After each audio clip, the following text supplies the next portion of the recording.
Sa mga ka-tech vloggers, mga subscribers, bago tsaka luma, mga supporters, mga dumaan, dumalaw at bumisita sa channel, lahat ng mga viewers, secret viewers at silent viewers, magandang araw sa. Ayan, nabalik tayo ulit dito sa Barangay Western, Hilongos, Leyte. Ayan, medyo busy ng konti yung mga kasama natin. Ayan, nag-aangat sila ng mga ilaw.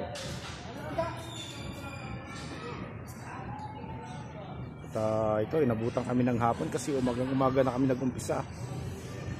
Yung mga kasama namin, di ba? Yan.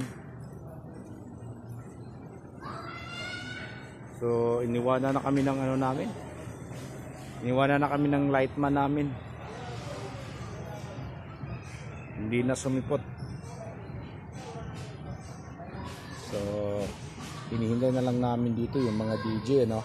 Maya para makapag-test dito sa mga gamit at sa mga dadalhin personal na gamit nila. Itong mga gamit na to lahat, ito sa amin to, sa Mr. J to, wala tong ano, pang ano na gamit to kapag habang wala pang DJing dumadating o minsan kumukuha kami ng DJ na wala ding gamit.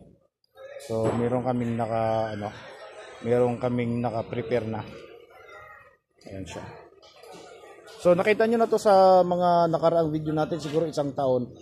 Ito yung ginawa natin na Serato Pioneer. Ayan. Ito yung mga ginawa natin, mga sira yung control. Ayan. Tapos ito naman yung driver natin ng ilaw, yung Tiger Touch 2.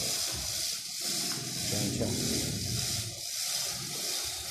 So sa mga susunod na video natin, ipapakita namin sa inyo yung ano naman, pag nagtitest tayo ng ilaw. Ito yung master natin ngayon sa ilaw, si DJ Do. Daming trabaho nito. Nag-DJ, nag-ooperate ng ilaw. Yan, dami nito, daming trabaho nito. Yan. Tapos ano pa to, sound tech pa to.